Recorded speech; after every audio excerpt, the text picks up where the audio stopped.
yéenekaay yëpp daanaka xëy tey nguur gu bees gi Sénégal enquête xëy ne le grand chamboulement lépp le président Macky Sall ci seen gis-gis wëlbati ak fukk ak juróom-ñetti ministre yu bees ñi des ca soppi toogu ak ñi génn bokk na ci ñooñee génn Ismaïla Madior Fall Pape Abdoulaye Seck Mary Teuw Niane Abdou Latif Coulibaly Mame Mbaye Niang di nag ay départ yu nu xaarul woon ci gis-gisu enquête yéenekaay observateur moom duppee mbir yi poisson d'avril ak ñu ne kurpañ yu bon yu Macky Sall yónnee gaaña ñaar fukk ak ñaari ministre yu nu dog seeni bopp observateur jàpp nag ci coppite yi ak dindik poste premier ministre ne waxi dauphin moom di ki wuuti ji ëllëg Macky Sall tegul na ci suuf Amadou Ba mënu jële économique finance yóbbu affaires étrangères yéenekaay bu groupe Futurs Médias moom da koo jàppee ku nu gàddaayloo le quotidien di ñu leeralal ne ministère ba ñu dénkoon ko moom sëñ Ba dañu ko léegi def ñaar muy économie fii ak finance ca wet ga des yéenekaay bi waxit ci ñëwaatug Mactar Cissé ak yegsik Amadou Hott le quotidien moom seetlu nag ne transhumants yi fayeekuunu yéenekaay bi di réew mi di ko fellu ci naan transhumants yi kay dañ leen a zappé la tribune xëy di jàngat li waraloon matu gi metti démb ci soxna si ngir wasin nguur gu bees bokk na ci ñu ne yaatuwaayu Benno Bokk Yaakaar président Macky Sall amuloon pexe beneen lu may tibb ca biir waaye segg nag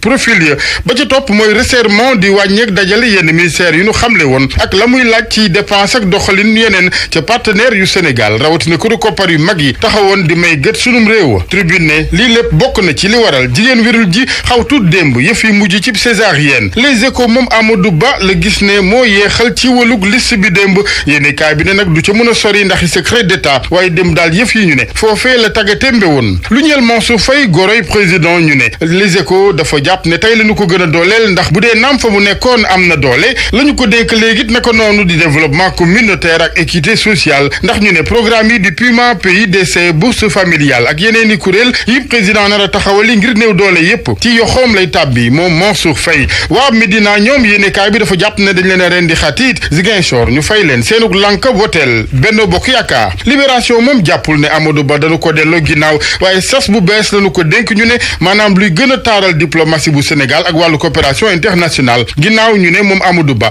bi mu tegee ci raay bi PSE plan Sénégal émergent Mactar Cissé Libération ne ginnaaw bi mu génnee ci lëndëm ak jafe-jafe kërug Sénélec gi léegi pétrole ak gaz bi ci réew mi lañu ko dénk nguur gu bees gi nag ak fanweer ak ñaari ministre bokk na ca fukk ak juróom yuy soog a dugg ñetti secrétaire d'État yéenekaay bi di source aané resserrement de la ñu waxoon dig wàññi waaye ñoom lañu gis mooy ak taw yi maanaam élasticité lu ñeel Mohamed Boun Abdallah Dionne yéenekaay bi ne yëf yi du saf nag liir bu dellu maanaam morne ndax xuppaluwaat ci poste premier ministre boo xamante ni biir na ko ni filee ki fan wala diir bu gàtt ñu rayaat poste boobee ba nu ko jox bees ne poste du secrétariat général ci présidence de la république mu boole ko coupe ministre d'État le quotidien moom jàpp ne Macky Sall dafa dekki laat Jean Collin leneen ne ay xibaar ci yéenekaay yi di wàllu xew-xewu jamono ak paate ga woon ci kër Massa source aané que jame woon ba bakkan rot jébbal na boppam yoon ne mooy ki def moo war lit ñu ne ñu daal di libéré Tafa Aw mi ni ci jàppoon ki raye observateur ne Jibril Diop la tudd ginnaaw bu mu xamle ne mooy ki raye bàyyi ja ci boppam moo daal di jàpp ca loxo yi yóbbul ko gendarmerie ci Sud Quotidien lu jëm ci bëccëg gënu jagleel ndaw ñi kilifa jàng bu Sénégal Monseigneur Benjamin Ndiaye moom yëkkati kàddu jëmee ci ndaw yi Sénégal mu ngi leen ci woo ci tuub la tribune moom xëy dem ci jabootu Maam Limaamu Mahdi Laay ak appel gi ñu fa doon màggal ñëwaat foofee ci kàddu ministre intérieur Aly Ngouille Ndiaye doon xamal kilifa Yoff ne président Macky Sall lépp luy liggéey ñu sumb ko ci diwaan gu tedd ga dinañ ko yeggale incha allah. pale ba primature mboole seen yéenikaay yi ñu xëyandoo tey dañoo wote taxaas jëmale ci benn po boor doore ko la tribune yéenikaay ci xatam bu njëkk la ñu jàng ne li mu po gouvernement bi ñu doon néggandiko ab dir bu yàgg lool lépp mujj na sotti démb ci ngoon ak i nag li mu po jawdin yu dem ci fanweer ak ñaar ñu toftal ci ñoom ñetti secrétaire d'État Macky Sall nag dàq na lu toll ci ñaar fukki ministre ak benn noonu la ko yéenikaay gi fësalee toftal ci ne gouvernement bi nag nase gi ak nocce gi lañ ci jotam ci taaxirlu daanaka sax da doon sàmbandaay ni soxna su war a wasin nekk ci matu gu metti lool ab gouvernement bu ñu teg bari nañu dugg bari nañu génn Le Quotidien yéenekaay moo xel mati loolee ne sax président Macky Sall faf na am ak yaatal ci wàllu wi ak it nag na mu doon jag-jagalaate ñàkkul ne kon ndi moom la mujj naa ëpp ak na mu ko daggee donte ne wàllu ko koom gi ak finance gi am na nuñ ko tàncalante tëbalee fa Amadou Ba yóbbu ko ci ministère des affaires étrangères dellu si que Mactar Cissé ak Amadou Wade dañoo walbatiku rek yam ci Les Échos yéenekaay président Macky Sall lañ fay seen ak pa taxawaayam bu dëgër yéenekaay gi noonee la ko mandargaale mu ne kon primature daal nañ koy neenal tëggaat beneen nëpp gouvernement ci anam gu xóot lool yéenekaay gi ci loolee la daal di sukkandiku ne président Macky Sall nag jaxase na carte gi lu toll ñaar fukk ci ay ministre yu mu dagg seen bopp nekkoon ay kàngam ci APR Amadou Ba nag la yéenekaay gi seetlu mooy ne kon daal nañ koy néewal doole dénk ko wàllu ko affaire étrangère gouvernement bi nasee geeg nocc gi ak la mu yaatu lépp waa Médina bokkuñu ci dal leen caa suul diwaanu ko Ziguinchor ak nañ ci taxawee la yéenekaay gi jàpp moo di ne yëf yi nag ab doro fayu lay niru taxit nag ñu mujj teg ay daan ci seen kaw waa LD ñoom itamit dañ leen a faxas ci bile gouvernement ñi nga xamante ne nag seen ñàkk ko dellu si ci gouvernement bi bett na lool yéenekaay gi di Les Échos mooy Ismaïla Madior Fall Abdoulatif Coulibaly Mame Mbaye Niang Mbagnick Ndiaye ak Seydou Gueye yàggoon na nekk ay bayfaalu président Macky Sall moomee nag war nañoo laaj fan la jëm mu ngay sàq ay jéegu yu dëgër lool ci xët wu njëkku yéenekaay gi di Sud Quotidien noonee la xëyee ngir waxtaane gouvernement bu yees bi ak it nag li mu pa jawdin yi donte ne ñi ngi doon jéem a tàncalante ngir mën a wàññi lim bi faf na yegg ci fanweer ak ñaar ñu toftal ci kon ñetti secrétaire d'État ñi nga xamante ne ñu yees lañu dugg ci gouvernement bi seenub lim dem na ci téeméer boo jël juróom fukk diwaan gu nekk nag ñi daal lay cee cëral mu nekk ak yokkute ñeel ñi nga xamante ne ñoom ñoo di soxna yi ne santage bi tolloon ci téeméer boo jël ñaar fukk teg nañ cee juróom Aly Ngouille Ndiaye doon ki nga xamante ne ak guy la ba tey jële kenn mënu ko dajjati noonu la ko daldi tënk moom yéenekaay gi di Sud Quotidien ci xatam wu njëkk tegi ndekk gouvernement bi nag daa mel ni kon jigéen gu doon wasin am ay jafe-jafe ñi faf jëfandikoo jumtuwaayu ko xarala gi ngir dindi doom ji ci biirub yaayam critique yéenekaay moom moo ne jàngate ginnaaw ba mu jàppee ne président Macky Sall nag dafa taxaw temm ngir ayam gile mu jaarale ko ci yoon waaye ndax tamit Mohamed Boun Abdallah Dionne doonul ko nga xamante ña ngi koy xalal aw yoon ngir mu gën a am pa daye ci wàllu ko politique tëggaatu ko gouvernement bu yees bi nag jàppale ne fukki ministre ak juróom benn ñoo daldi desandi yeneen fukk ak juróom benn delsi ñaar fukk ak ñaar président Macky Sall daldi tàqalikoo ak ñoom président Macky Sall ay nitam la daldi tànn libération yéenekaay moom loolee la daldi seetlu tax mu jël ñi nga xamante ñoom ñoo di transhumance yi sànni leen ca mbalin mo ndax dañoo matewul la leen doon doyee ba fet lu wu ñu kóolute jëmale ci ñoom am détt ki wóolu boppam ci wàllu ko lamb ji nag moom moo di Ama Baldé yéenekaay gi di sunu lomb ne moom moomee la nag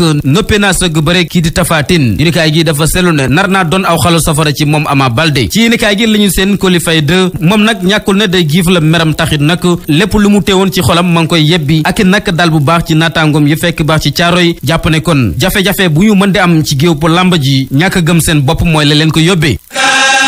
kuy wër qualité ci carreau da ngay dem Touba Darou Salam Carreau ñu am les meilleurs produits sur le marché des carreaux 100% normes européennes am stock.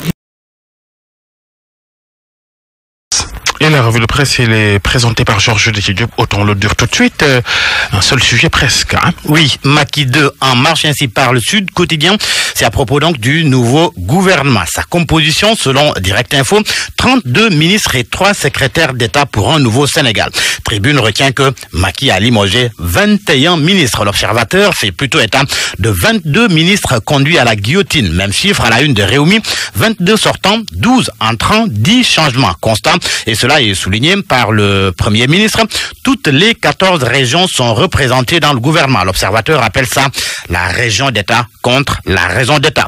L'attente a été longue et au final, elle a abouti à un grand chamboulement comme le relève Enquête et Les Échos. Enquête s'arrête sur les cas Ismaïla Madior Fall, Pape Abdoulaye Seck, Mary Teuw Niane, Abdoulatif Coulibaly, Mame Mbaye Niang, entre autres. Ces départs inattendus aux yeux de Enquête, surprenant selon Les Échos. Le quotidien met en exergue le fait que le ministère de l'économie et des finances est scindé et que Amadou Ba prenne maintenant les affaires étrangères. Le journal souligne aussi le retour de Mactar Cissé et l'arrivée de Amadou Hott.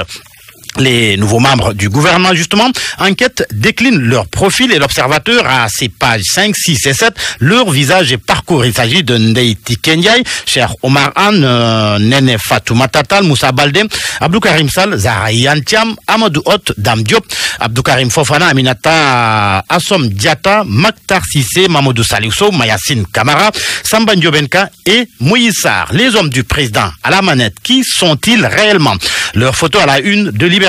Mahammed Boun Abdallah Dionne, Premier ministre, ministre d'État et secrétaire général de la présidence de la République, Premier ministre de transition, ajoute Libération. Le journal cite Amadou Ba pour faire rayonner la diplomatie sénégalaise et la coopération internationale. Après avoir mis le PSE sur les rails, Abdoulaye Daouda Diallo, qui selon mon confrère, retourne dans sa maison et prend les commandes des finances et du budget. Et Pour ce qui est de Maktar Cissé, après avoir sorti Senelec des ténèbres, le journal Libération souligne qu'il est à la tête de l'énergie et du pétrole. Mahammed Boun Abdallah Dionne, le journal Source A parle de lui. Il a été reconduit à la primature, mais il est appelé à disparaître prochainement. Le journal Source A l'appelle Mahammed mort-né entre guillemets. Le journal L'Observateur s'intéresse d'ailleurs à Mahammed Boun Abdallah Dionne et la suppression annoncée du poste de Premier ministre. Pour l'Obs, le Dauphinat est réglé, des ambitions également enterrées. Le journal Sud Quotidien évoque cette représentation féminine qui passe de 20 à 25%. Sidiki Kaba aux forces armées, Amadou Ba à la chancellerie. Et pour reparler du poste de primature qui doit disparaître, le journal LAS souligne qu'avec cette réforme prochaine au niveau de l'exécutif, Macky Sall veut prendre lui-même les choses en main. La revue de presse de Georges Déthié Diop, merci beaucoup.